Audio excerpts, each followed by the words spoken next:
जिनकी होली हो गई।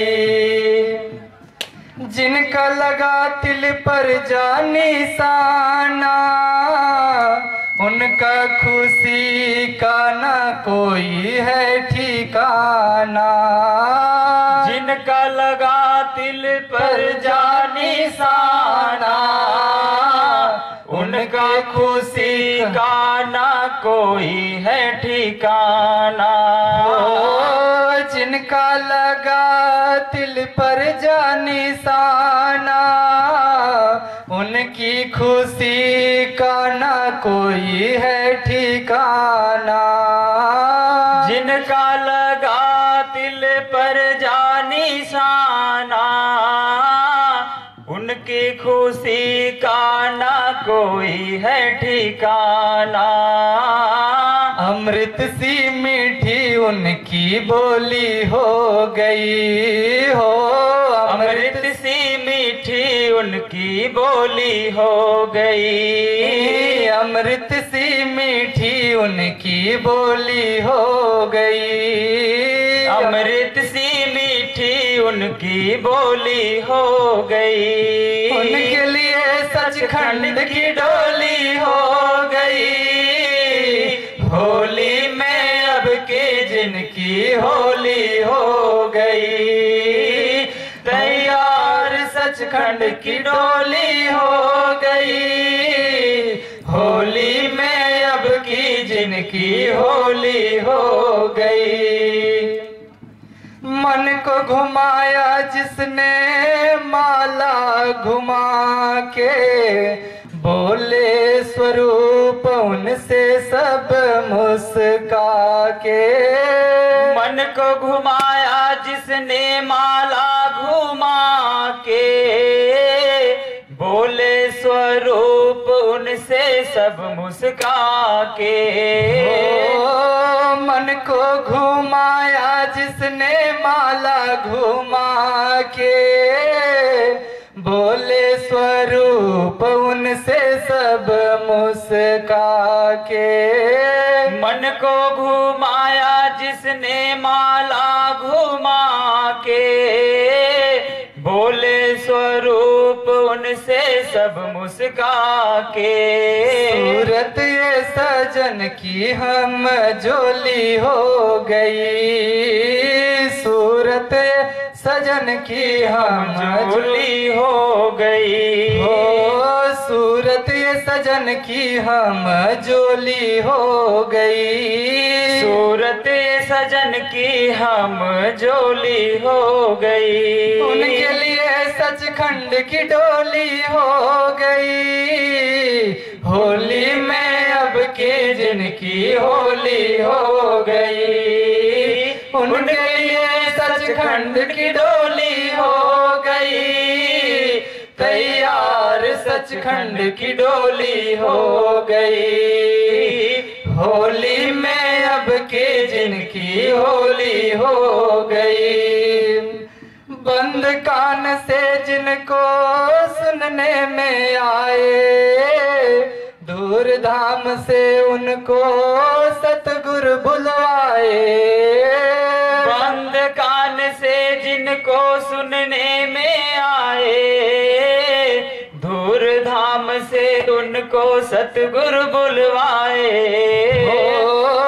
बंद कान से जिनको सुनने में आए, दूर धाम से उनको सतगुरु बुलवाए।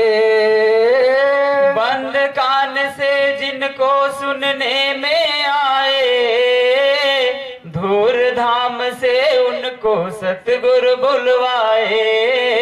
हो उनकी अब की होली रंगोली हो गई। उनकी अब की होली रंगोली हो गई। हो उनकी अब की होली रंगोली हो गई। उनकी अब की होली रंगोली हो गई। उनके लिए सचखंड की डोली हो गई। उनके लिए सचखंड की डोली हो गई। होली में अब के जिनकी होली हो गई, उनके लिए सचखंड की डोली हो गई। तैयार सचखंड की डोली हो गई, होली में अब के जिनकी होली हो गई। आदेश गुरु का रखा जिसने सिर पे, आलूद हुआ वो मेहर की नजर से। आदेश गुरु का रखा जिसने सर पे, आलूद हुआ वो मेहर की नजर से। आदेश गुरु का रखा जिसने सर पे, आलूद हुआ वो मेहर की नजर से। आदेश गुरु का रखा जिसने सर पे, आलूद हुआ वो मेहर की नजर से। बिछड़ी हुई सखियों की टोली हो गई हो, बिछड़ी हुई सखियों की टोली हो गई। बिछड़ी हुई सखियों की टोली हो गई, बिछड़ी हुई सखियों की टोली हो गई। उनके लिए सचखंड की डोली हो गई, होली में अब के जिनकी होली हो गई। उनके लिए सचखंड की डोली हो गई, तैयार सचखंड की डोली हो गई। होली में अब के जिनकी होली हो गई। जिनकी हुई है होली मुँह से क्या कहेगी, जिनकी ना हुई उनकी होके भी रहेगी। जिनकी हुई होली मुँह से क्या कहेगी, जिनकी ना हुई उनकी होके रहेगी। जिनकी हुई होली मुँह से क्या कहेगी, जिनकी ना हुई उनकी होके रहेगी। जिनकी हुई होली मुँह से क्या कहेगी, जिनकी ना हुई उनकी होके रहेगी। सच्चे पातशाह की अनमोली हो गई, सच्चे पातशाह की अनमोली हो गई। सच्चे पातशाह की अनमोली हो गई, सच्चे पातशाह की अनमोली हो गई। उनके लिए सचखंड की डोली हो गई, होली में अब के जिनकी होली हो गई। उनके लिए सचखंड की डोली हो गई, तैयार सचखंड की डोली हो गई। होली में अब के जिनकी होली हो गई, होली में अब के जिनकी होली हो गई।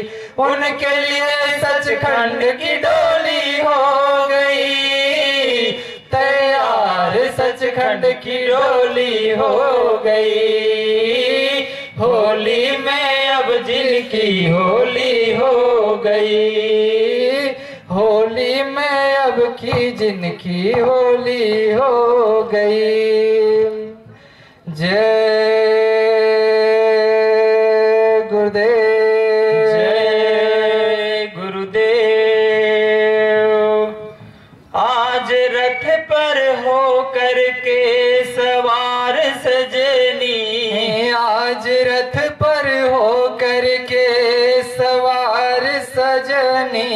देखो आते हैं मेरे सरकार सजनी, देखो आते हैं मेरे सरकार सजनी। वलकल वसन तन पे चेहरे पे नूर है। वलकल वसन तन पे चेहरे पे नूर है। आओ दीदार कर लो आते हुजूर है। आओ दीदार कर लो आते हुजूर है। आओ दीदार कर लो आते हुजूर है। आओ दीदार कर लो आते हुजूर है। आज कैसा सजा है दरबार सजनी। आज कैसा सजा है दरबार सजनी। देखो आते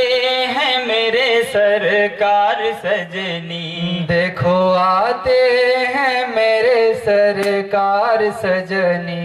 ऐसी गजब झांकी देखी कहीं ना। ऐसी गजब झांकी देखी कहीं ना। आसमां में देखा नहीं देखी जमीना। आसमां में देखा नहीं देखी जमीना।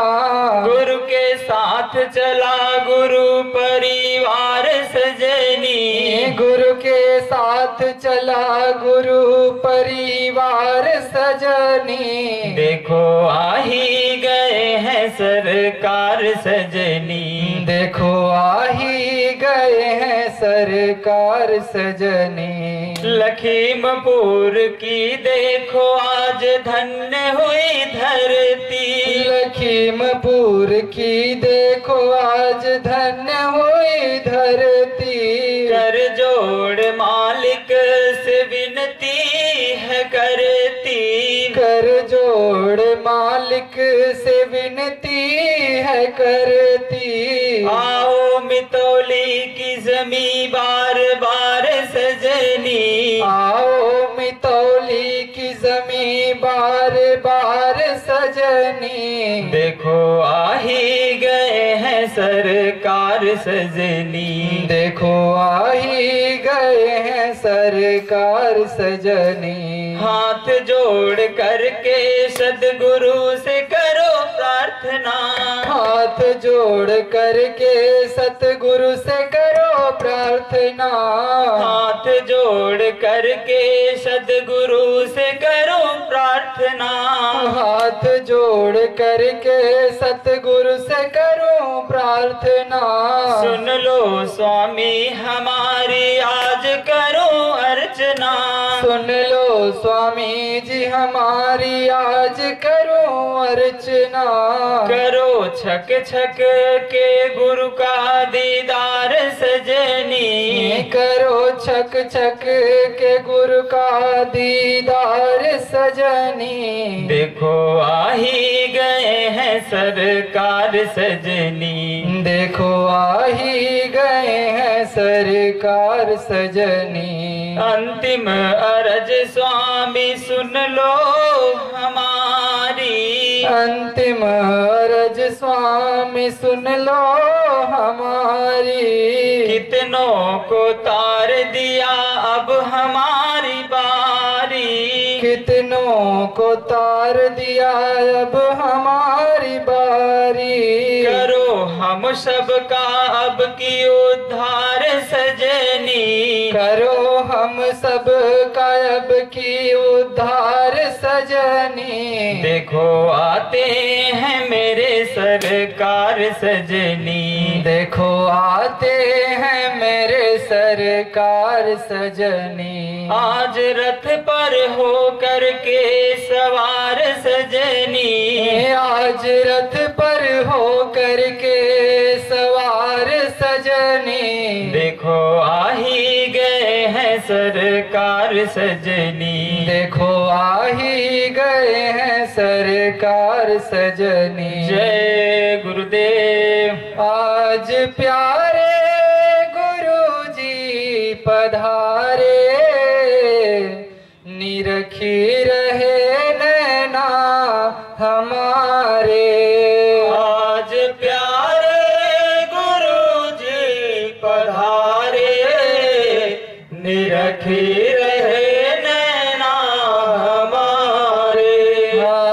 खुशियों की बरसी फुहारे, निरखी रहे नैना हमारे।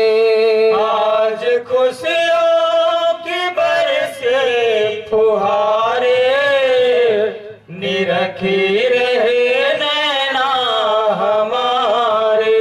जैसे ध्वनि ने गगन को है घेरा, जैसे सूरज से होता सवेरा। जैसे ध्वनि ने गगन को है घेरा, जैसे सूरज से होता सवेरा। जैसे ध्वनि ने गगन को है घेरा, जैसे सूरज से होता सवेरा। जैसे ध्वनि ने गगन को है घेरा, जैसे सूरज से होता सवेरा।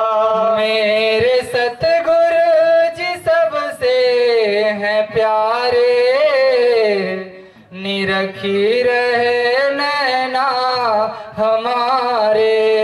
मेरे सतगुरु जी सबसे है प्यारे, निरखे रहे नैना हमारे। आज प्यारे गुरु जी पधारे, निरखी रहे नैना हमारे। आज प्यारे गुरु जी पधारे, निरखे रहे नैना हमारे। आज खुशियों की बरसी फुहारे, निरखी रहे नैना हमारे। आज खुशियों की बरसी फुहारे, निरखे रहे नैना हमारे। उठे सागर में जैसे हिलोर, जैसे बन में है नाचे मोर। उठे सागर में जैसे हिलोर, जैसे बन में है नाचे मोर। उठे सागर में जैसे हिलोर, जैसे वन में है नाचे मोर। उठे सागर में जैसे हिलोर, जैसे बन में है नाचे मोर। बजे प्रेमियों के मन में सितारे, निरखी रहे नैना हमारे। बजे प्रेमियों के मन में सितारे, निरखे रहे नैना हमारे। आज प्यारे प्रभु जी पधारे, निरखी रहे नैना हमारे।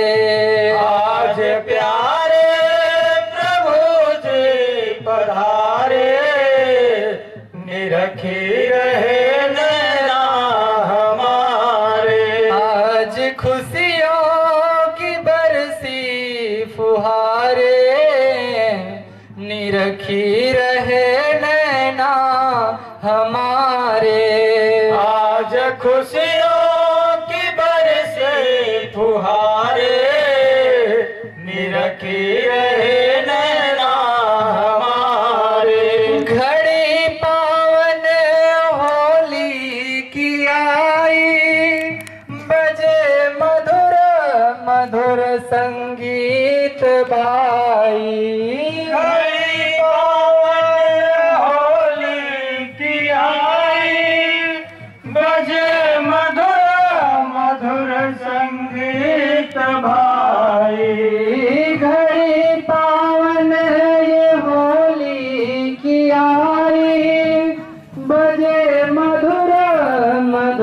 संगीत भाई हरि पावन होली की आई बजे मधुर मधुर संगीत भाई बजे ढोल और बाजे नगाड़े निरखी रहे नैना हमारे बजे ढोल और बाजे नगाड़े निरखी रहे नैना हमारे बड़े बजे ढोल और बाजे नगाड़े निरखी रहे नैना हमारे बजे ढोल और बाजे नगाड़े निरखी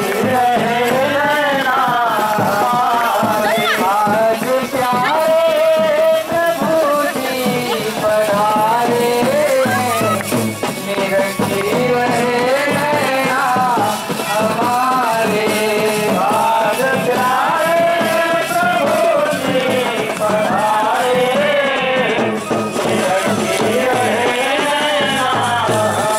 नैना हमारे आज खुशियों की बरसी फुहारे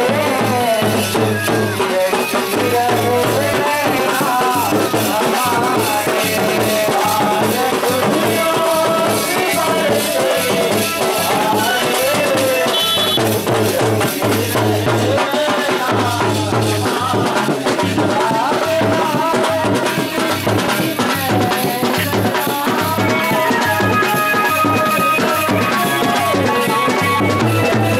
नैना हमारे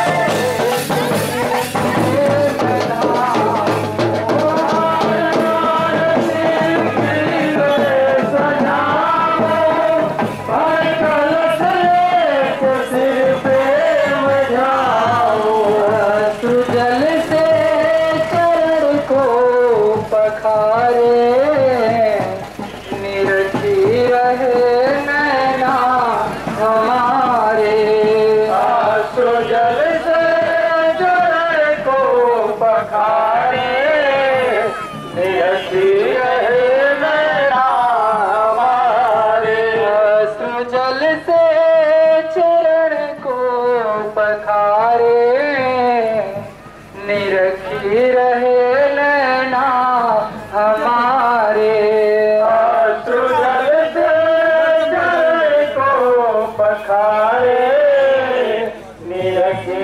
रहे नैना हमारे आज प्यारे गुरु जी पधारे निरखी रहे नैना हमारे आज प्यारे गुरु जी पधारे निरखी रहे नैना हमारे आज खुशियों की बरसी फुहारे निरखी रहे नैना हमारे आज खुशियों की बरसी फुहारे निरखी रहे नैना हमारे मेरे सतगुरु पधारे दया बरसे मेरे सतगुरु पधारे दया बरसे मेरे सतगुरु पधारे दया बरसे मेरे सतगुरु पधारे दया बरसे चांद सूरज की बात न पूछो चांद सूरज की बात न पूछो चांद सूरज की बात न पूछो चांद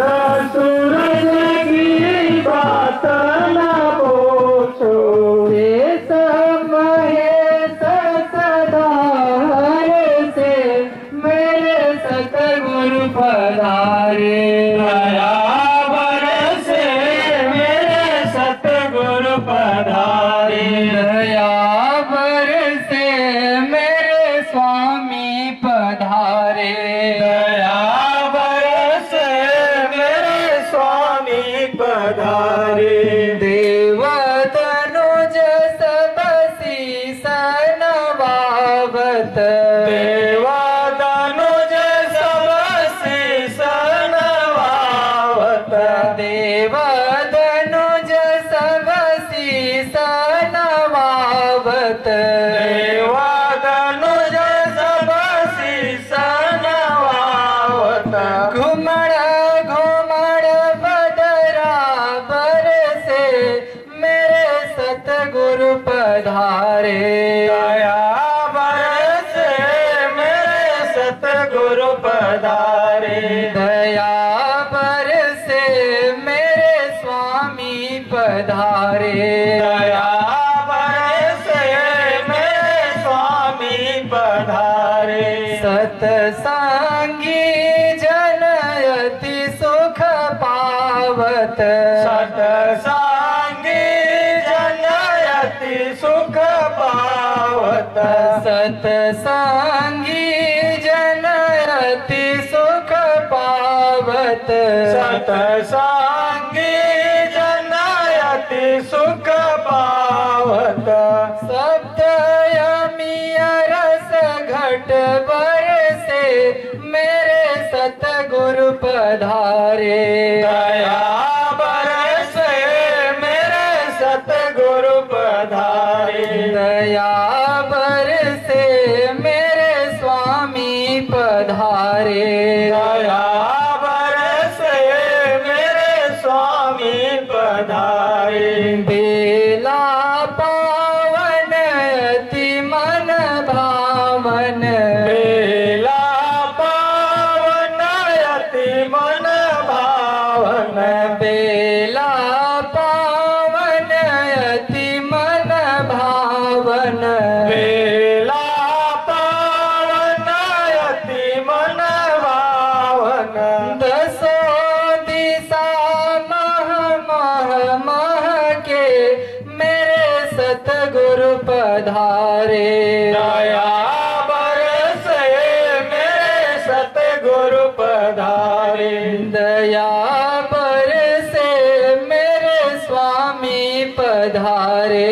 दया बरसे मेरे स्वामी पधारे। नर नारी सब ही सुख पावत, नर नारी सब ही सुख पावत, नर नारी सब ही सुख पावत, नर नारी सब ही सुख पावत। करत तरस नयना निरखे मेरे सतगुरु पधारे। दया बरसे मेरे सतगुरु पधारे। दया बरसे मेरे स्वामी पधारे। दया बरसे मेरे स्वामी पधारे। दया बरसे मेरे प्रभु जी पधारे। दया बरसे मेरे प्रभु जी पधारे। जय गुरुदेव। जय गुरुदेव। स्वागतम स्वागतम स्वागतम स्वागतम स्वागतम स्वागतम स्वागतम स्वागतम। पाके दर्शन तुम्हारा हुए धन्य हम। पाके दर्शन तुम्हारा हुए धन्य हम। स्वागतम स्वागतम स्वागतम स्वागतम स्वागतम स्वागतम स्वागतम स्वागतम। धूल चरणों की पाकर दयालु प्रभु। धूल चरणों की पाकर दयालु प्रभु। धूल चरणों की पाकर दयालु प्रभु। धूल चरणों की पाकर दयालु प्रभु। धान्य मितौली की ये जमी हो गई। धन्य मिता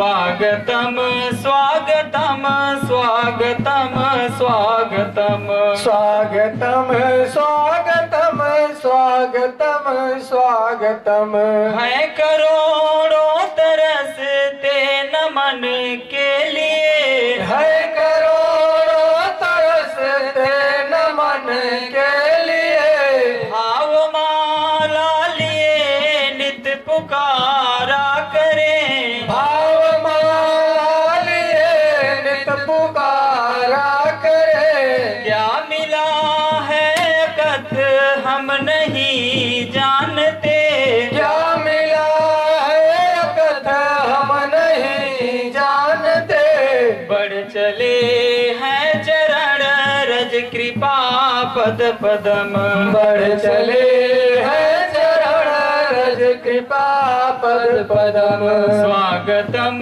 स्वागतम स्वागतम स्वागतम स्वागतम स्वागतम स्वागतम स्वागतम नाथ अर्जी है अवगुण क्षमा कीजिए नाथ रे जी है गुण क्षमा कीजिए हे दया सिंधु समरथ दया कीजिए हे दया सिंधु समरथ दया कीजिए इस वरद हस्त की छत्र छाया तले इस वरद हस्त्र की छत्र छाया तले याद तेरी रहे हो खुशी चाहे गम याद तेरी रहे हो खुशी चाहे गम स्वागतम स्वागतम स्वागतम स्वागतम स्वागतम स्वागतम स्वागतम स्वागतम डंका बजता काल का पकड़ो साथ दयाल का झंडा लेकर कूद पड़ो गुण भक्ति मजबूत करो ले लो झंडा हाथ में गुरु तुम्हारे साथ में बुरे वक्त में कौन बचेंगे जो नित सुमिरन भजन करेंगे बुरे वक्त में कौन बचेंगे जो नित सुमिरन भजन करेंगे जय गुरुदेव जय गुरुदेव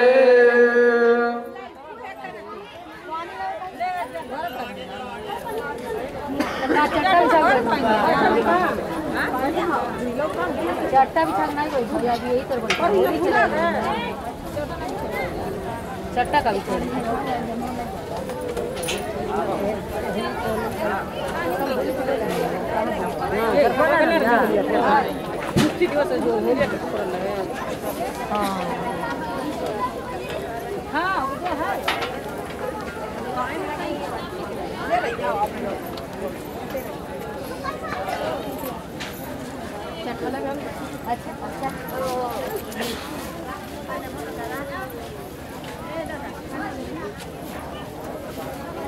अरे तू जहाँ रह कर आने तहाँ खाली तू रह तू नहीं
डाटा खत्म है, चल नहीं रहा है, सब चालू है।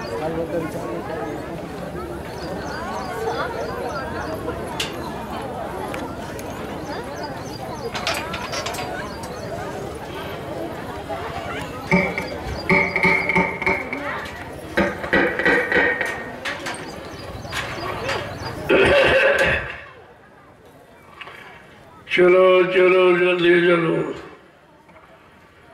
आ जाओ प्रेमियों, समय हो गया। आज होली मिलन महोत्सव ये सारे हिंदुस्तान में हिंदुओं का सबसे बड़ा पर्व माना जाता है। और आज से नहीं, ये सतयुग की होली, जब प्रहलाद भक्त को सताया गया, अच्छी सच्ची बात नहीं मानी गई, तो ऐसे स्थिति में जब भक्त पुकार लगाता है तो कोई न कोई शक्ति को आना पड़ता है काम के लिए, धर्म की स्थापना के लिए और दुष्टों के संहार के लिए। मानवता, इंसानियत, प्रेम, प्यार, मोहब्बत, सेवा, दया, सदाचार, परमात्मा की यादगार, माँ बहन बेटी की परख पहचान कराने के लिए कोई न कोई शक्ति आती जाती है। उन्हीं शक्तियों के काम का ये त्योहार बना दिया गया और ये भक्तों का है। लेकिन अब तो व्यवस्था बिगड़ गई है, अब तो सब राक्षसी भोजन करने वाले उन्हीं का त्योहार हो गया। त्योहार बिगड़ गया, फिर वही व्यवस्था बन गई जो थी, जिसके कारण शक्तियों को आना पड़ा। आज तो बिल्कुल ही सब ध्वस्त हो चुका है, कुछ भी नहीं रहा, न मानवता, न इंसानियत, न प्रेम, न मोहब्बत, न सेवा, न दया, न सदाचार, न परमात्मा की यादगार, न बहन बेटी बहू की कोई फर्क पहचान नहीं। ये बिल्कुल समाप्त हो चुका है। तो इसलिए कलयुग में संत अवतार हुआ है। अन्य युगों में काल शक्तियों का, जिनको अवतारी शक कहा गया, उनका अवतार हुआ, लेकिन कलयुग में संत अवतार,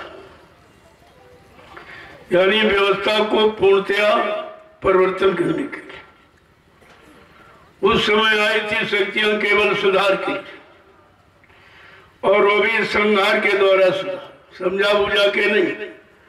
क्यों समझाया बुझाया तब लोग माने नहीं, तो उनके पास वो तो शक्ति नहीं थी कि अपने वचन वाणी शब्दों के द्वारा उनके मन की गंदगी को निकाल कर उनमें पाक साफ निर्मलता पैदा कर देते। ये उन शक्तियों में नहीं था। लेकिन आज कलयुग का परिवर्तन सबसे निराला, सबसे अनोखा, सबसे विलक्षण, सबसे अद्वितीय, जिसका कोई वर्णन नहीं किया जा सकता, और वह है संत के द्वारा।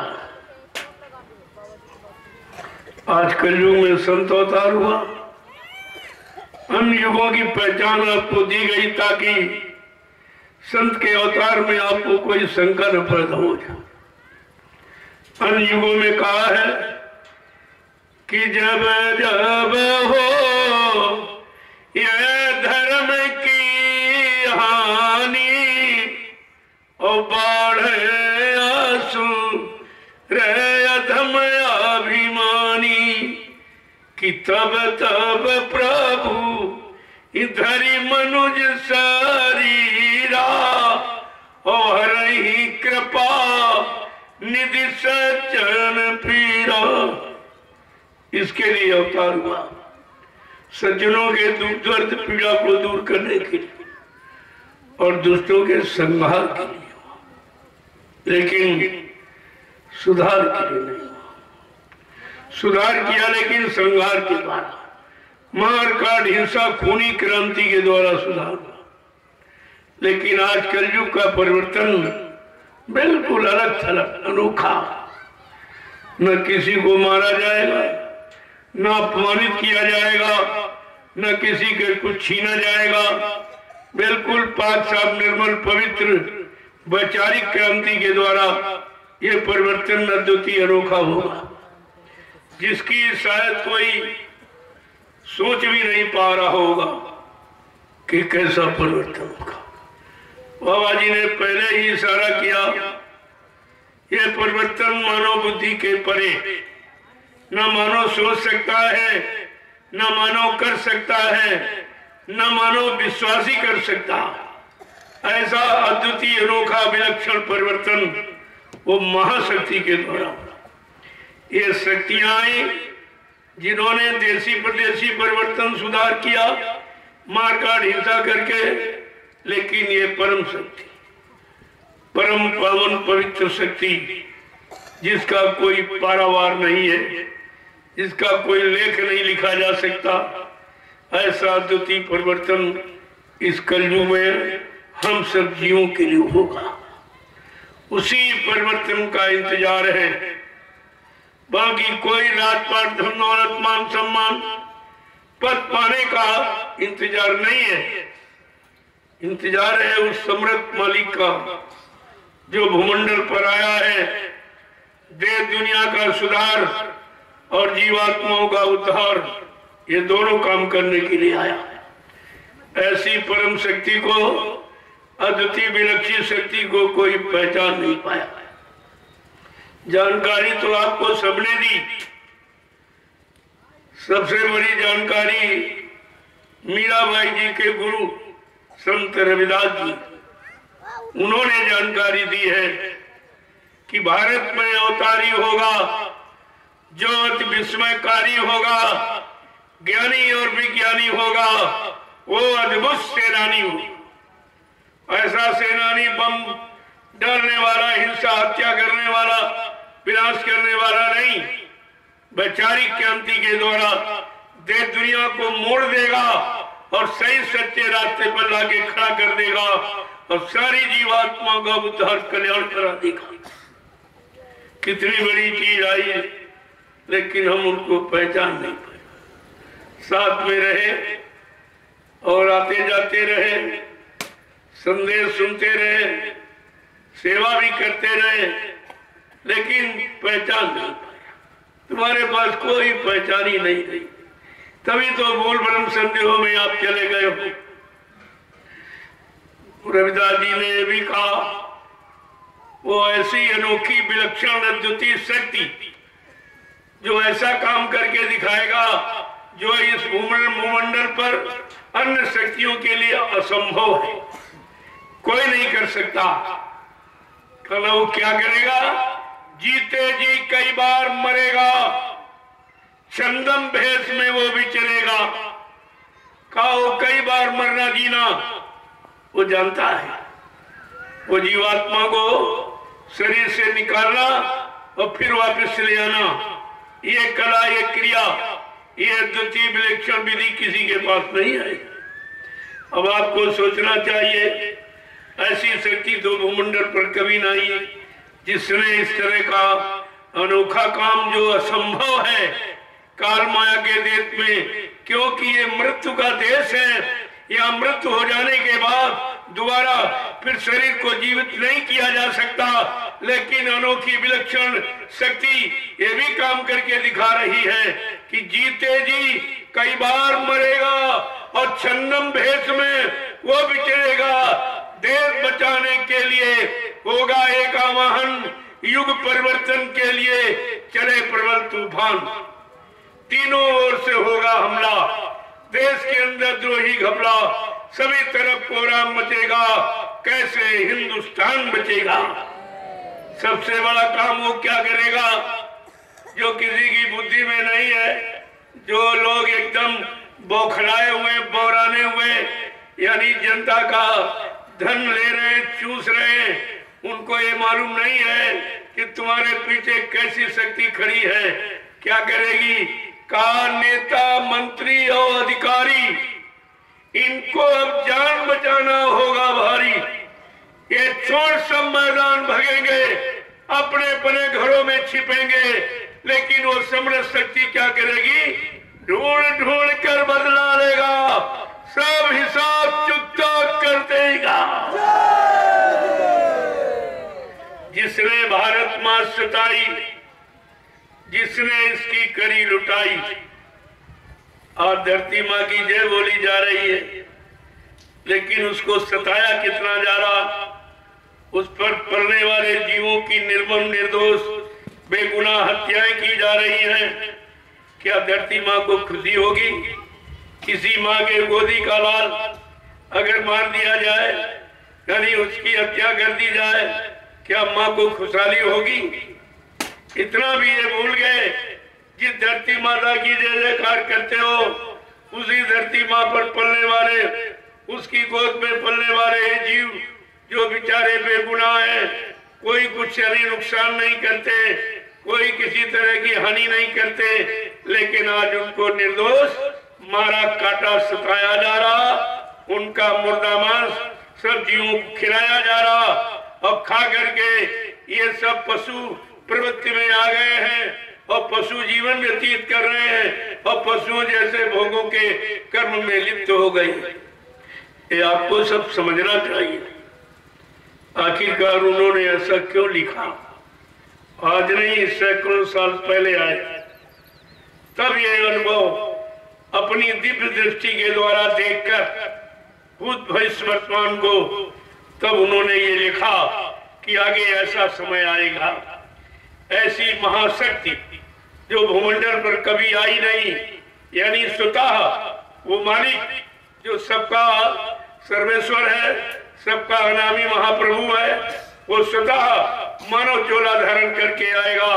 क्योंकि कलयुग के जीवों ने गुरु को, संतों को, सदगुरुओं को भुला दिया, उनकी शिक्षाओं को भुला दिया, उनके नियम नीति सबको यानी खराब कर दिया, तो मालिक को खुद आना पड़ा है। जब मालिक आया है तो उसको किसी से सलाह लेने की क्या जरूरत है? वो परिवर्तन अपनी इच्छा से, परिवर्तन का आधार है दूरदर्शी। दूरदर्शी के द्वारा एक अनोखा दिव्य अलौकिक परिवर्तन जो मानव के बुद्धि में नहीं है, ना कोई सोच सकता, ना कोई कर सकता, ऐसा परिवर्तन दूरदर्शी के द्वारा होगा। इसलिए दूरदर्शी के सिद्धांतों को पहले बता दिया गया कि ताकि लोगों के दिल दिमाग में शंका ना हो कि बाबा जी की दूरदर्शी आएगी तो कौन सा काम करेगी, हमारे सबके हित में यानी और लाभ देने वाले कौन से काम करेंगे। तो पहले आपको बता दिया दूरदर्शी आएगी, माँ बहनों की लाज बचाएगी। दूरदर्शी का संकेत 100 मन बीघा देंगे खेत। दूरदर्शी का उद्देश्य विश्व गुरु हो भारत देश। दूरदर्शी का पैगाम हर बच्चे को देगी काम। दूरदर्शी का संकेत 100 मन बीघा देंगे खेत, यानी कोई विभाग बचेगा नहीं, चाहे किसानों का हो, चाहे मजदूरों का हो, चाहे विद्यार्थियों का हो, चाहे व्यापारियों का हो, कर्मचारी अधिकारियों, सबके हित में दूरदर्शी ये काम करेगी जो काम आज तक धरती पर किसी ने कर नहीं पाया। इसलिए दूरदर्शी विचारधारा को समझने की कोशिश करें। दूरदर्शी ही भारत का सच्चा संविधान है जो सुख देने वाला। जब दूरदर्शी लागू हो जाएगी तो आपकी समझ में आ जाएगा कि यही भारत का सच्चा संविधान जो सबकी खुशहाली और सबके काम का और सबके लाभ का, सबकी उन्नति का है। ये तब लोगों की समझ में आएगा। इसलिए अब कुछ होने वाला नहीं। अब वो होने वाला है जो किसी के दिल दिमाग में नहीं। यही आप देख लीजिए, कोरोना जैसी बीमारी किसी के दिमाग में नहीं थी, कोई नहीं जानता था ये कौन सी बीमारी क्या, और आज भी कोई नहीं जानता। क्यों? ये प्राकृतिक प्रकोप जो प्रकृति को आपने नाराज कर दिया, हिंसा, मारकाट, अशुद्ध खान पान, ये चोरी डकैती, कत्ल, बलात्कार, ये छल कपट, बेईमानी, छीना झपटी, ये करके आपने कुदरत को नाराज कर दिया है। अब ये कुदरत ने एक छोटा सा चुटकुला छेड़ा जिसमें सारा विश्व, अभी तो कुछ नहीं। बाबा जी ने पहले कहा, अगर तुम शाकाहारी न हुए, जो तुम्हारा सच्चा भोजन जो परमात्मा खुदा ने बनाया, अगर उस भोजन को आपने खाना शुरू नहीं किया तो बीमारी को, इतनी बीमारियां बढ़ जाएंगी कि डॉक्टर वैद्य हकीमों को दवा ढूंढने नहीं मिलेगी, दवा नहीं कोई बना पाएगा। इसलिए शाकाहार पर कितना जोर दिया गया, कितना प्रचार कराया गया। 18 वर्ष बाबा जी ने पूरे हिंदुस्तान में शाकाहार का प्रचार कराया, और आज भी मैं शाकाहार का ही प्रचार करता हूँ। उसी आहार को, तुम्हारे विचारों, शुद्ध विचारों को लाने के लिए, शुद्ध विचारों में तुम्हें खड़ा करने के लिए शाकाहार का प्रचार हो रहा। क्यों? जैसा करो आहार वैसे बने विचार, जैसा खाओ अन्न वैसा बने तन मन, जैसा पीवो पानी वैसी हो बेबानी। हमारे धार्मिक देश, मजहबी मुल्क के लिए ये सिद्धांत लागू। जब सिद्धांतों को, कानूनों को भूल जाओगे, चाहे वो प्रकृति के द्वारा हो चाहे इंसानों के द्वारा हो, जब इंसान सिद्धांतों को भूल जाता है तो तरह तरह की सजा दी जाती। यहाँ भी माफी नहीं है। और उधर जब प्रकृति के प्रतिकूल आप कार्य करोगे तो प्रकृति सजा सुना देगी, जिसको संत महात्मा पहले ही बता देते। बाबा जी ने कितने पहले आपको बचने बचाने के लिए इशारा किया कि प्रकृति नाराज हो चुकी है, अब वो कुछ करना चाहती, प्रगति का काम तुम्हारे हित में नहीं होगा। इसलिए हमारी प्रार्थना स्वीकार करें। सभी हिंदू, मुसलमान, सिख, ईसाई, सारे देश के रहने वाले, कोई मजहब मुल्क के हो, हमारी प्रार्थना स्वीकार करें कि सब लोग शाकाहारी हो जाओ। आगे कुदरत कुछ करने जा रही है। अभी तो उसने एक चुटकुला आपके लिए दिया कि शायद इसी से ठीक हो जाए। नहीं, अगर शाकाहारी ना हुए तो कुदरत के पास ऐसी जानलेवा बीमारियां हैं कि पल घड़ी मिनट नहीं लगेंगे, गांव के गांव, शहर के शहर, मुल्क के मुल्क साफ हो जाएंगी। यहाँ कुछ नहीं बचेगा। धरती माँ को नाराज मत करो। अगर उस पर पलने वाले जीवों की निर्मम निर्दोष हत्या बंद न की गई, अगर धरती माँ नाराज हो गई और उसने कई करवट ले ली तो ये सबको रसातल में चला जाएगा। कुछ नहीं बचेगा तुम्हारे लिए, तुम्हारे लिए कुछ नहीं बचेगा। तो संत महापुरुष तो आपके बचने बचाने की बात करते हैं। उनको आपसे और कोई स्वार्थ नहीं। उनको स्वार्थ है कि तुम्हारे मनुष्य शरीर में उनकी जीवात्मा बैठी हुई है। जीवात्मा से संत महात्मा का लगाव।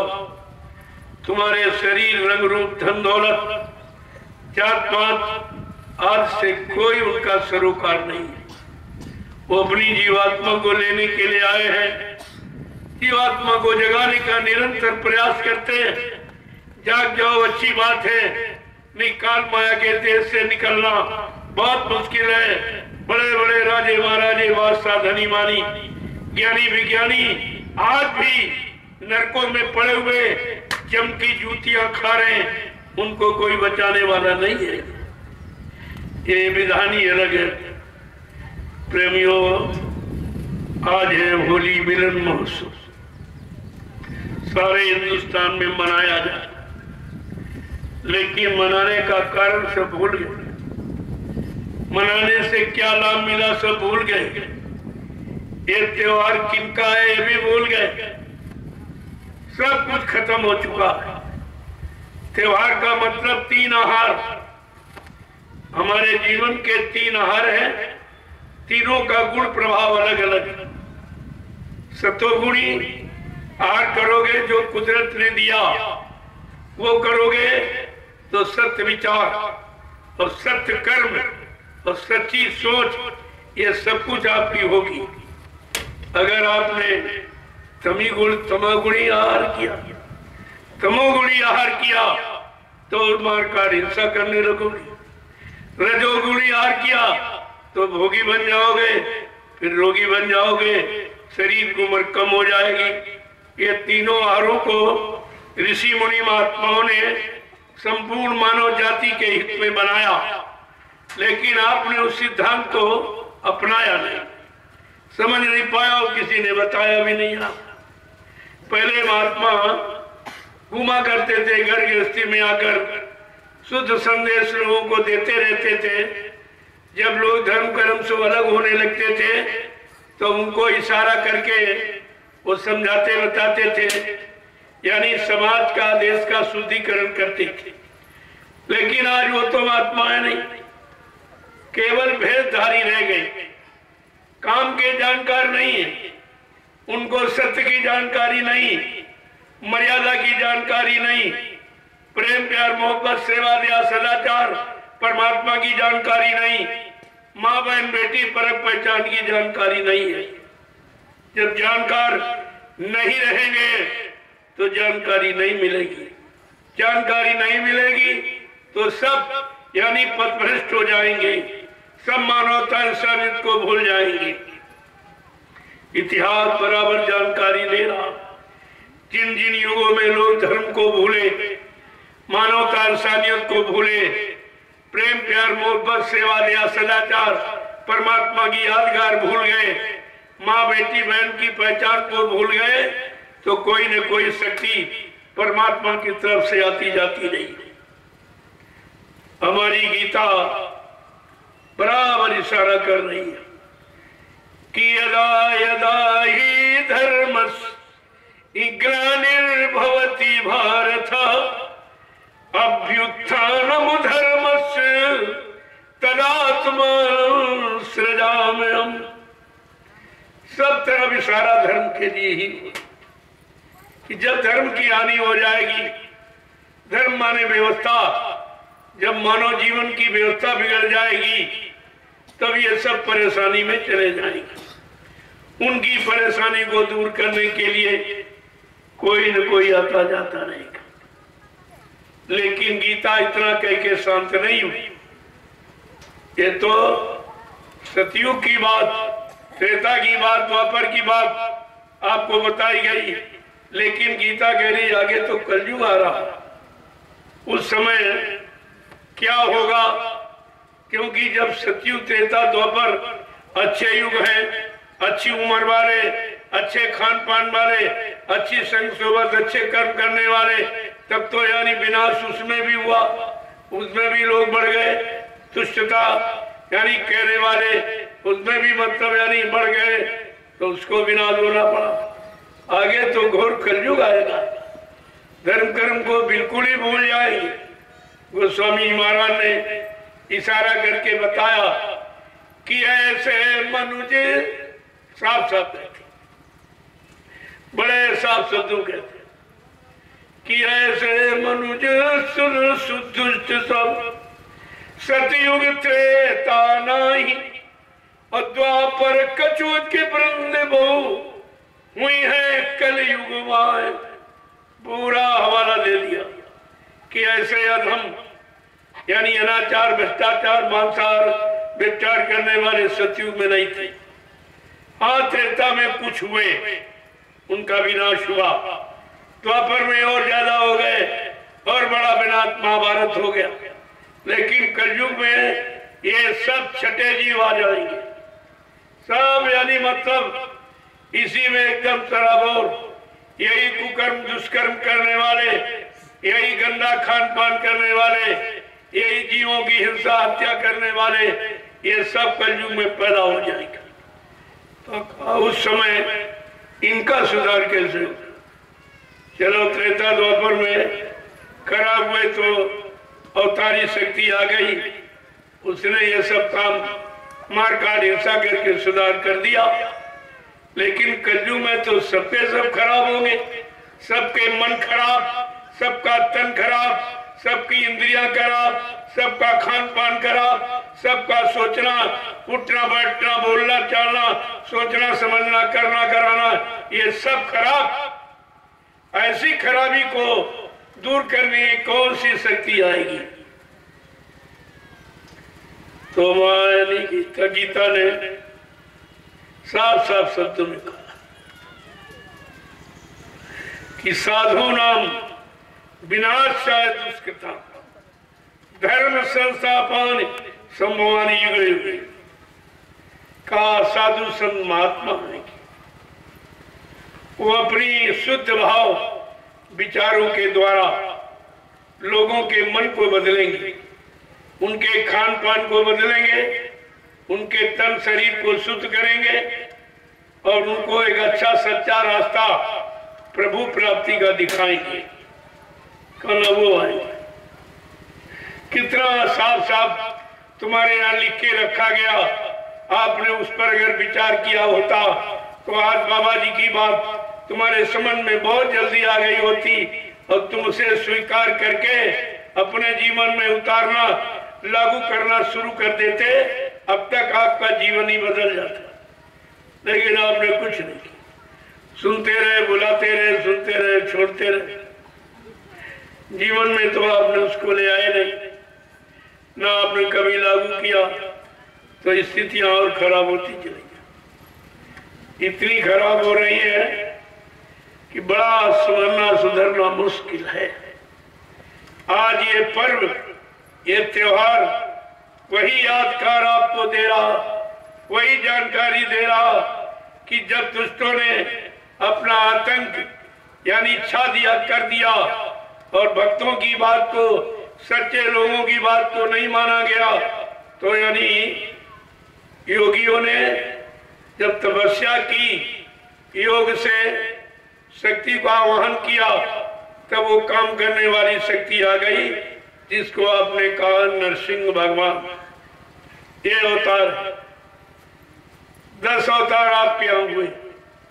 कक्ष मक्ष 12 नरसिंह, 52 परशुराम, भगवान राम, भगवान कृष्ण, मोहम्मद साहब, ये 10 अवतार आपके। 10 लेकिन ये कहा 10 अवतार काल के जानो, तुम इनसे अब कहो किनारा, तुम इनसे किनारा कर लीजिए। तुम्हारा काम, तुम्हारी जीवात्मा काम ये काल शक्तियों से नहीं होगा। तुम्हारे लिए दया शक्ति आएगी जो दया का भंडार लेके आएगी, सबको दया के भंडार से सराबोर कर देगी। तुम अगर उनकी दया को रख सकना तो संभाल के रखना, तो तुम्हारा काम हो जाएगा। लेकिन आपको दिया गया, लुटाया गया। देने मतलब कोई पैसे से, सामान से नहीं, लुटाया गया, लेकिन आपने उसको संभाल के रख नहीं पाया और सब के सब भूल गए। किसी के दिल दिमाग पे बात नहीं रही और ये काल शक्तियों ने फिर अपना घेरा डाल दिया। तरह तरह के काल गुरु का भी रूप बना था, काल सदगुरु को भी, यानी मतलब अपने को कह रहा था कि ताकि लोग भ्रमित हो जाएं, सदगुरु का नाम सुन के, संत का नाम सुन के, लेकिन नाम नहीं, काम चाहिए। आप उनके काम की पहचान करो तब मानना, ऐसे नहीं। ऐसे कोई पंचभौतिक शरीर सदगुरु नहीं हो सकता। वो पंचभौतिक शरीर होते हुए भी उस शरीर से अलग होता है और वो जीवात्माओं के लिए मानव चोला धारण करता है, क्योंकि हमारी आपकी जीवात्मा अब की बार मनुष्य शरीर में आई हुई, लेकिन वो काम का होता है, नाम का नहीं। इसीलिए बाबा जी ने पहले इशारा कहा कि जब कोई अपने को सदगुरु कहने लगे तो तुम उसके सामने खड़े होना और जय गुरुदेव नाम 3 बार बोलना, वो आंख से आंख नहीं मिलाएगा। वो काल की पहचान है। कभी भी काल का जीव दयाल के भक्तों की तरफ एकटक होकर नहीं देख पाता है। उसको डर लगता है, इस शक्ति से उसको भयभीत होना पड़ता है कि ये जीव दयाल का है, मेरा नहीं है, इसलिए मेरे बस की बात नहीं कि मैं इससे आंख से आंख मिला के देख सकूं। ये सब पहचान आपको कितनी बताई गई, लेकिन तुम्हारी समझ में कुछ नहीं आया। कहा कि गुरु कौन है?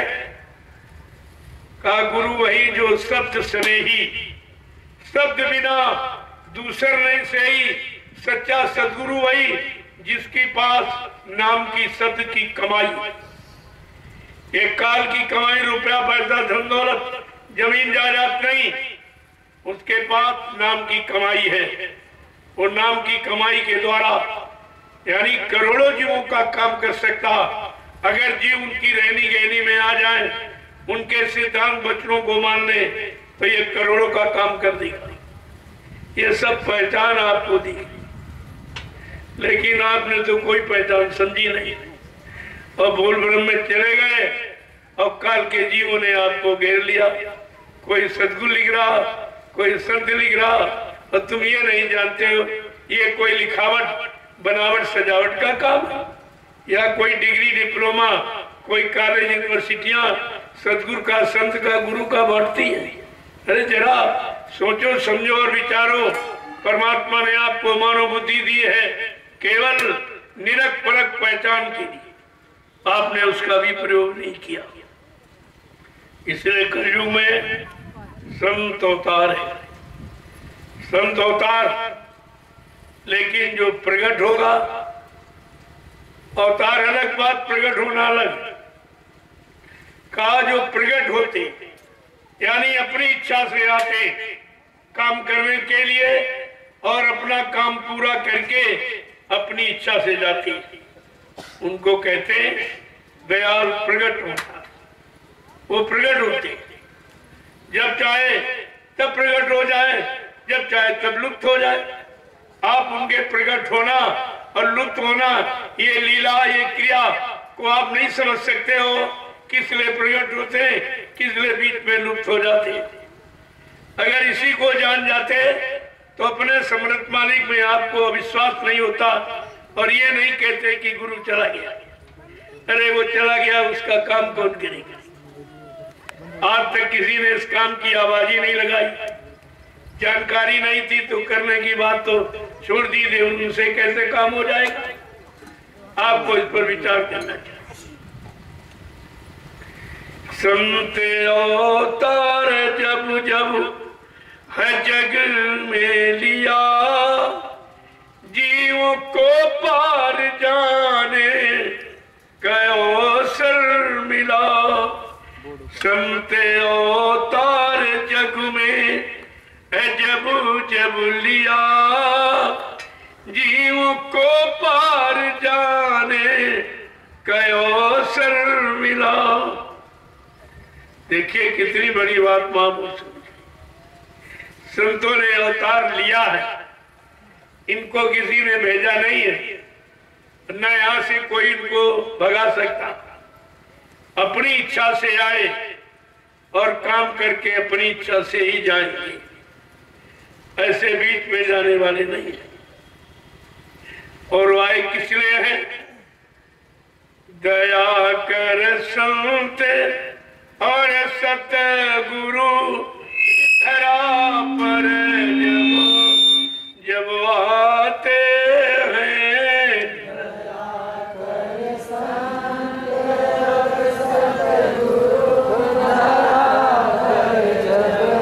जब आते हैं दया कर संत और सतगुरु धरा पर जब जब आते हैं। दया कर संत और सतगुरु धरा पर जब जब आते हैं। ये फंसे भव जाल में जीवों को निज बल से उठाते हैं। फंसे भव जाल में जीवों को निज बल से उठाते हैं। ये फंसे भव जाल में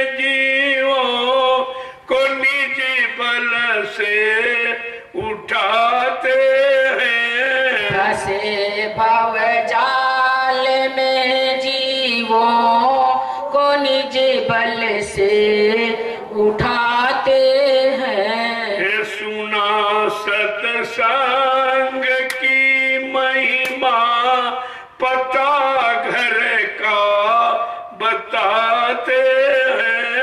सुना सत्संग की महिमा, पता घर का बताते हैं। ये सुना सत्संग की महिमा, पता घर का बताते हैं। सुना सत्संग की महिमा, पता घर का बताते हैं। ये दया कर संत और सतगुरु धरा पर जब जब आते हैं। दया कर संत और सतगुरु धरा पर जब जब आते हैं। ये फंसे भव जाल में जीवों को निज बल से उठाते हैं। फंसे भव जाल में जीवों को निज बल से उठाते हैं। है तेते नाम की युक्ति प्रभु के पास जाने की। है देते नाम की युक्ति प्रभु के पास जाने की। है तेते नाम की युक्ति प्रभु के पास जाने की। है देते नाम की युक्ति प्रभु के पास जाने की।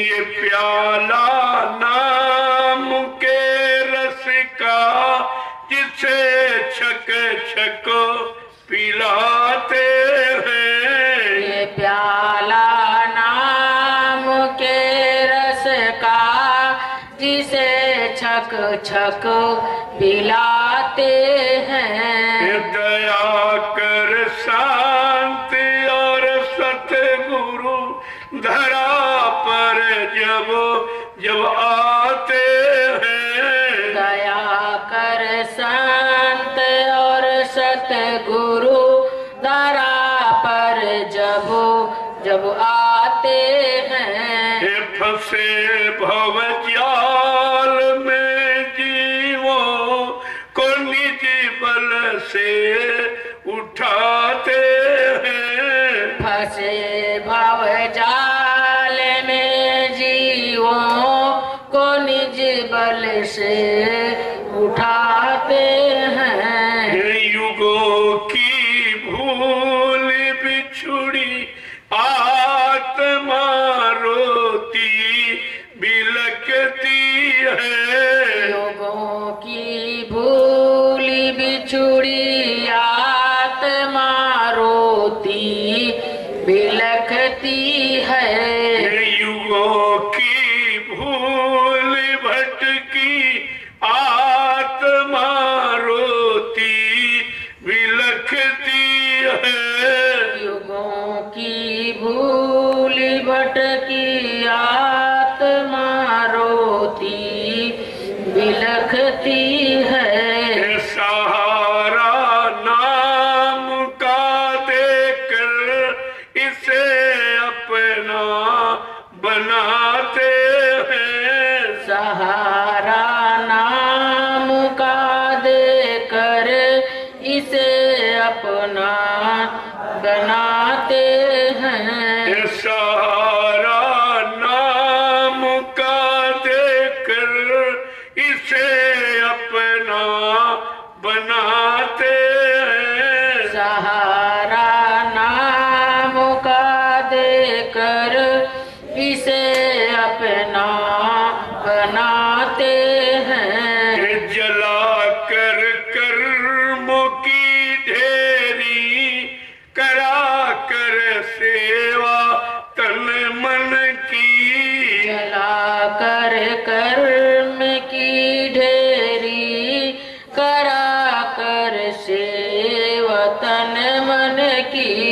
ये कर्मों की रिहाई का जिसे जरिया बताते हैं। कर्मों की रिहाई का जिसे जरिया बताते हैं। दया कर संत और सतगुरु धरा पर जब आते हैं। दया कर संत और सतगुरु धरा पर जब आते हैं। ये फंसे भव जाल में जीवों को निज बल से उठाते हैं। फंसे भव जाल में जीवों को निज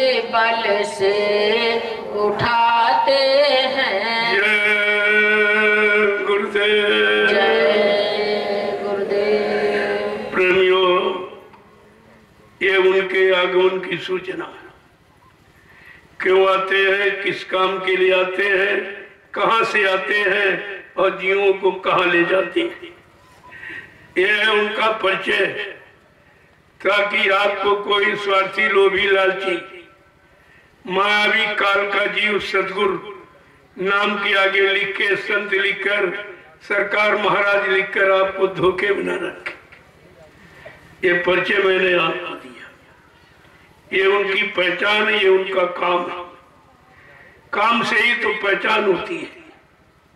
और आप ऐसे शंका में बह जाते हो क्योंकि तुम्हारे पास काम की पहचान नहीं है। जो पहचान बताई जाती है आपकी समझ में नहीं आती, तभी वो मायावी जीव आपको फंसा लेते। दयाल की बात कह के, सुना के, करके नहीं। अगर करके सिद्ध कर दे तो मान लो कि दयाल का जीव है, लेकिन केवल कहता है, पढ़ के सुनाता है, सुन के सुना रहा है, का ये पक्का काल का जीव है। ये दयाल के जीवों को भड़काने के लिए, बहकाने के लिए, सही सच्चे रास्ते से हटाने के लिए रखा गया।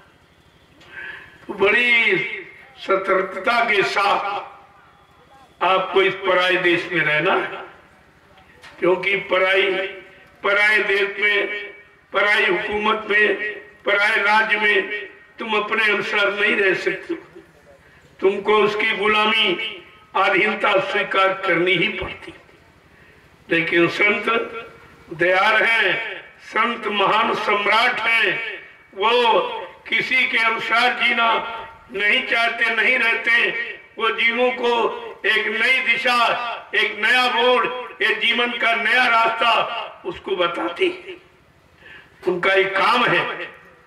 पहले उनके काम की पहचान समझो। अगर काम की पहचान जान गए फिर आपको कोई भी ठग नहीं सकता, कोई बहका नहीं सकता, कोई लोभ लालच में फंसा नहीं सकता, क्योंकि काल के जीवों की भरमार है। काल ने इतनी व्यवस्था की है क्योंकि उसने अखंड तपस्या सत्पुरुष की करके ये सुरतों का भंडार मांग के ले आया है जीवों को फंसाने के लिए।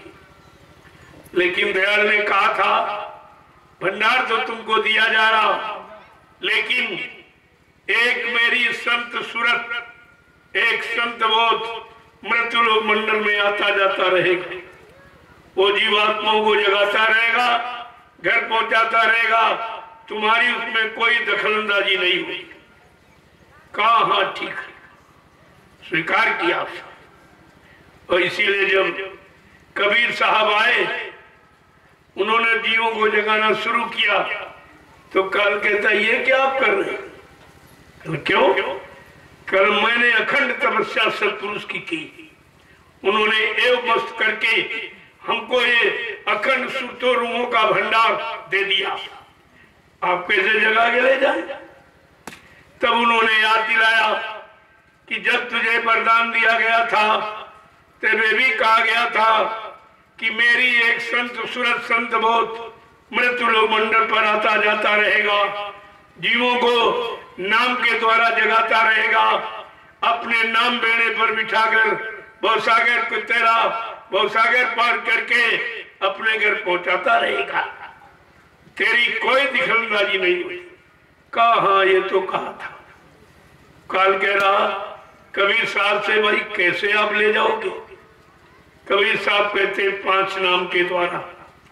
जब 5 नाम का जैसे जिक्र सुना तो काल हंसने लगा, कहता तुम्हारे 5 नाम की आशा वो हमारे यहाँ 84 फांसा, हमने 4 खान 84 लाख जिस्म शरीर योनिया फंसाने की बनाई, तुम्हारे 5 नाम क्या करेंगे?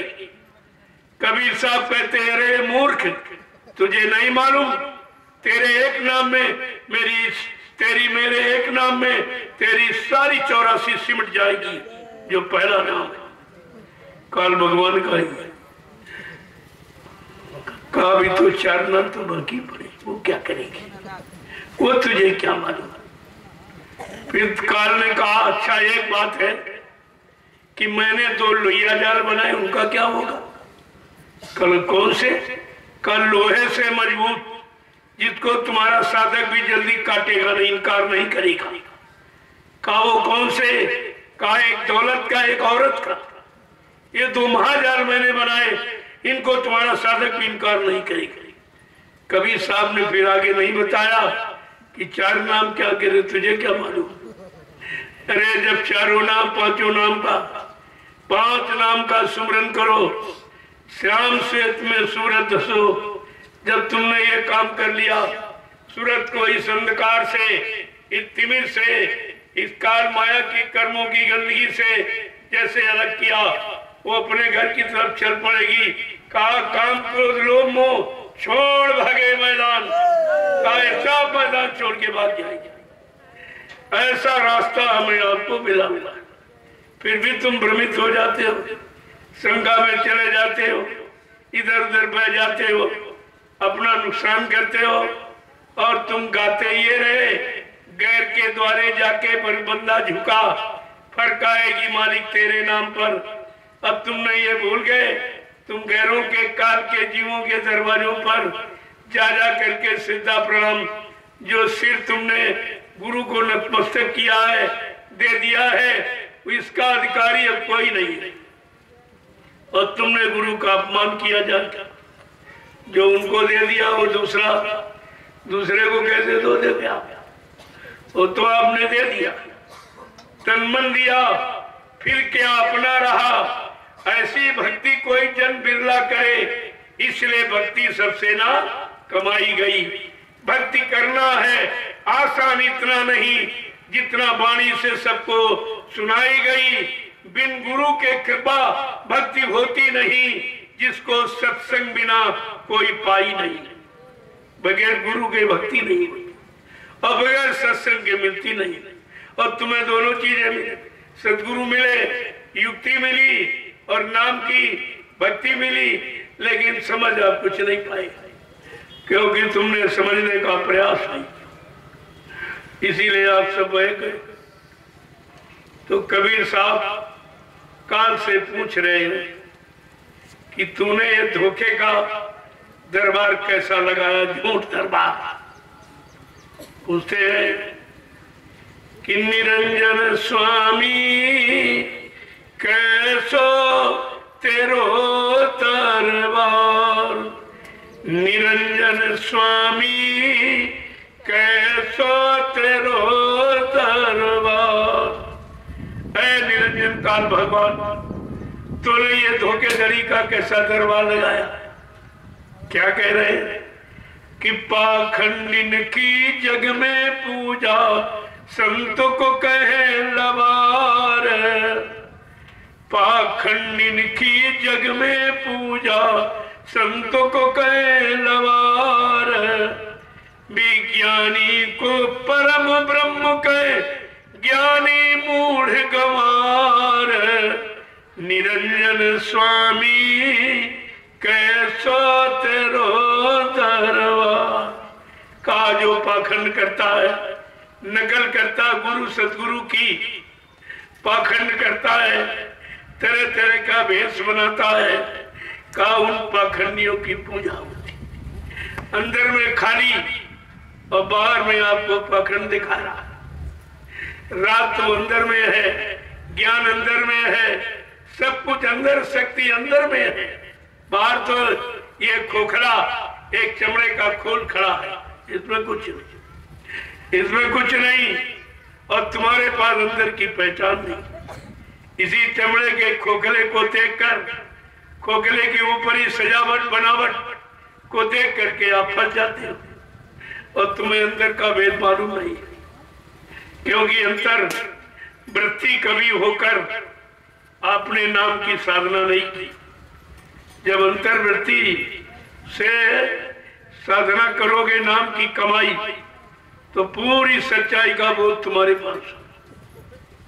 गोस्वामी जी महाराज ने रामचरित मानस के उत्तरकांड में यही लिखा, क्योंकि उनको बड़ी मुसीबत, बड़ी अटक भटक के बाद उनको समय का गुरु मिला था, नरहरिदास।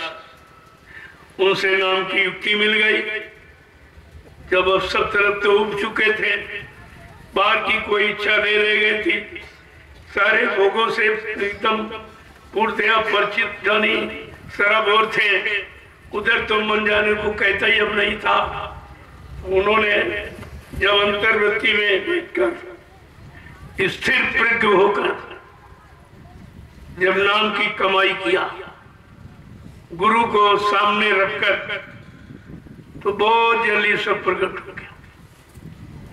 बराबर उन्होंने जब प्राप्त कर लिया, तब कहा हमें तो कठिनता से मिला है, चलो अपने सब कलयुग के जीवों के लिए मैं सरलता का प्रमाण दे दूं, ताकि इनको उतनी कष्ट मुसीबत नाम की प्राप्ति में न होने पावे। तब उन्होंने साफ शब्दों में लिख दिया। क्या लिखा उन्होंने कि मोदित नयन त्रसित तब भयाऊ, अपनी चितवत कौशलपुर गयऊ। देखा कितना साफ कहते हैं, जब मैं शरीर की दोनों आंखों नेत्रों को बंद करता हूं, मोदित नयन त्रसित तब भयऊ, तब मैं एकदम शांत हो जाता हूं। सारे बाहरी विकार, सारे बाहरी चिंताएं, उमंगे तरंगे, विषय भोगों की, ये सब शांत हो जाती। और तीसरी आत्मा की दिव्य आंख से सामने खोल के देखता हूं, तो भगवान राम का दर्शन होता, उनके साकेत लोक में पहुंच जाता, मेरी जीवात्मा पहुंच जाती है और राम का साक्षात्कार करती। जैसे राम ने देखा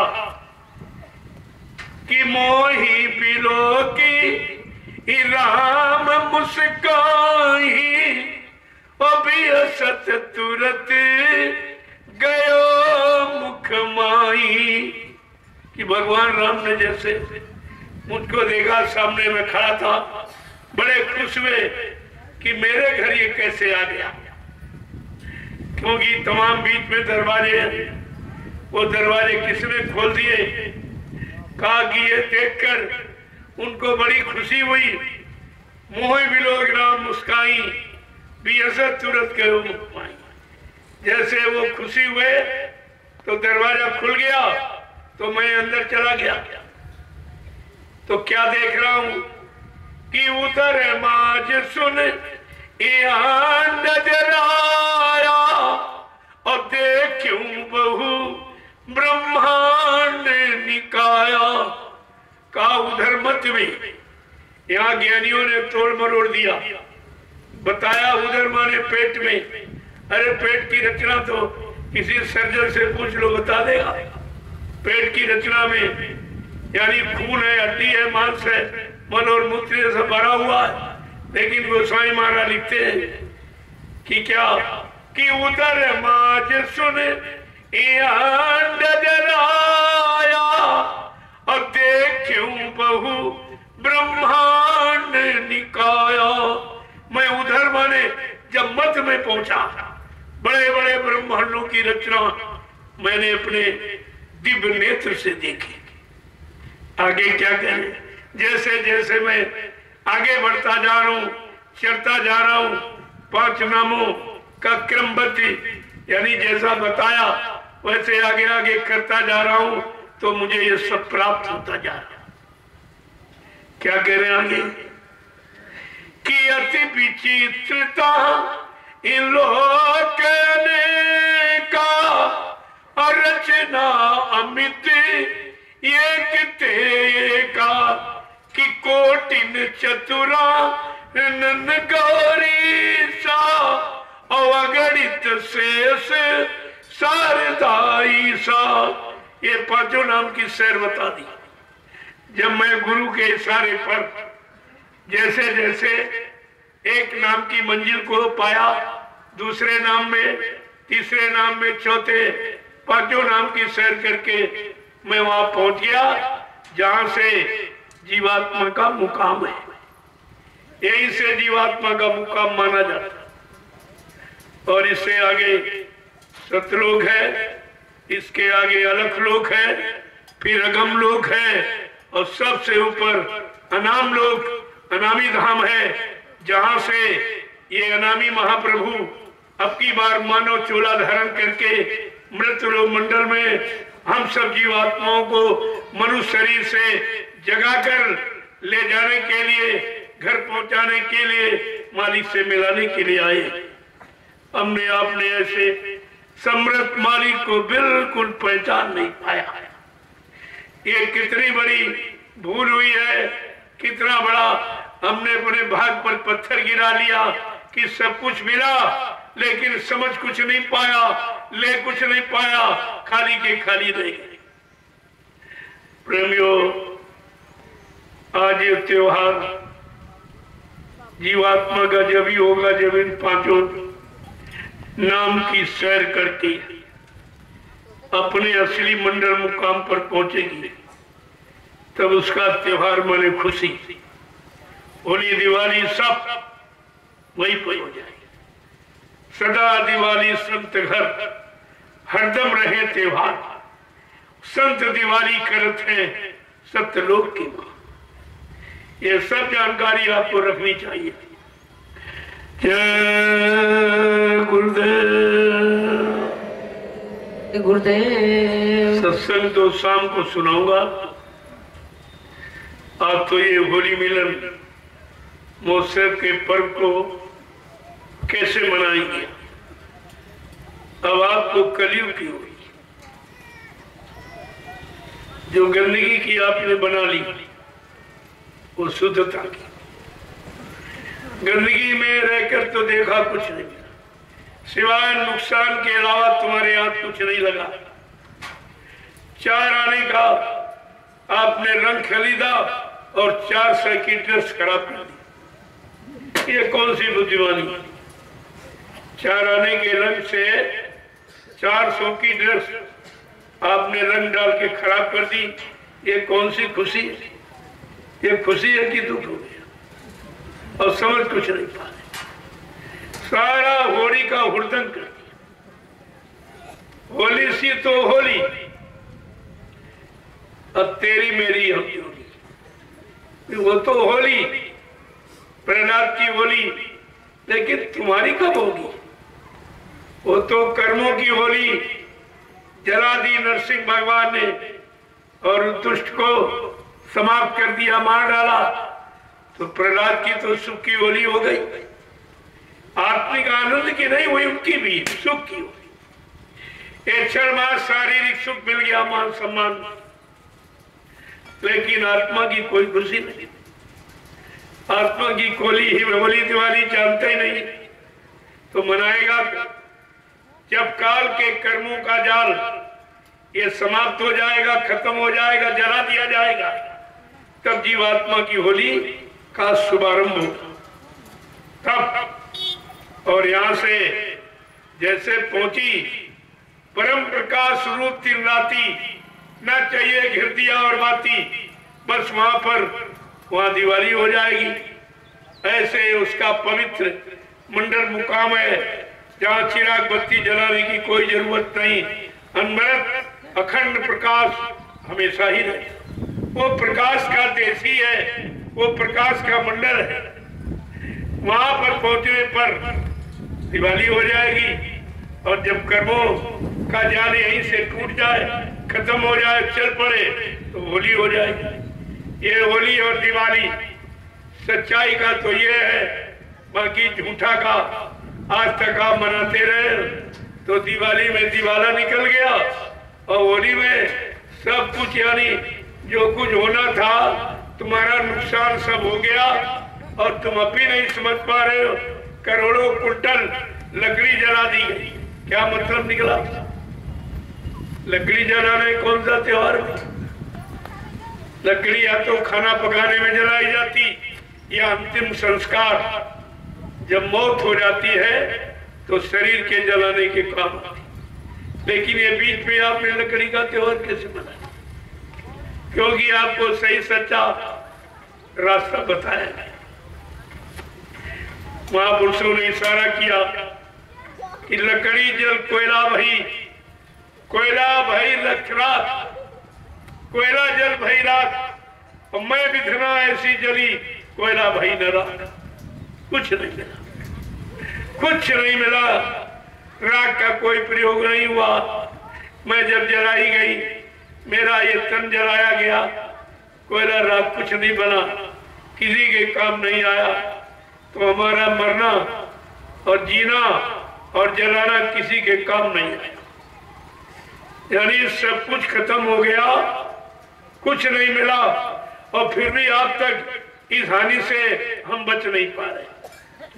तो आज आपको दिखाना है, जिस धरती माँ पर जन्म लिया है, हम अपनी माँ का प्रणाम करके उनकी चरण रज उठाकर अपने मस्तक पर लगाऊंगा, तब ये सिद्ध होगा मेरी देश की धरती सोना उगले, उगले हीरे मोती। इतनी बड़ी प्रशंसा, इतनी बड़ी महिमा, गौरव, गरिमा, लेकिन जानते कुछ नहीं, केवल गाते हैं, न समझते हैं, न करते हैं, न कुछ प्राप्त कर पा रहे, केवल गाना गाना रह गया, बात समझ में किसी की नहीं आई। तो आज आपको उस अद्वितीय विलक्षण कलयुग की होली का प्रमाण देना है कि हमको अन्य लोगों की तरह, काल के जीवों की तरह हमको अपने नुकसान हानि को ध्यान में रखते हुए ऐसी होली नहीं खेलनी है जिससे कोई नुकसान हो। बस धरती माँ पर पैदा हुए हैं, उसी पर जी रहे, मर जाएंगे, इसका कर्जा आप पर लदा रहेगा। इसलिए धरती माँ को प्रणाम करके उनकी चरण रथ को उठाकर अपने मस्तक पर लगाओ और प्रेमियों के मस्तक पर लगाओ। ये प्रमाण हिंदुस्तान में प्रस्तुत कर दो कि पूजा धरती माँ की होनी चाहिए, जिस पर हमने जन्म लिया। हम जीवन हमारा उसी पर चल रहा है, इसी पर समाप्त होकर हम खत्म हो जाएंगे, लेकिन धरती माँ की पूजा कभी नहीं कर पाएंगे। आज आपको सच्ची होली, सच्चा सुख, सच्ची मर्यादा, सच्ची पूजा करके आपको बताना है कि हमें क्या करना है। सत्संगियों, तुम्हें आदर्श बनना है, संदेश सतगुरु का तुम्हें चरितार्थ करना है, ये दिखाना है लोगों को।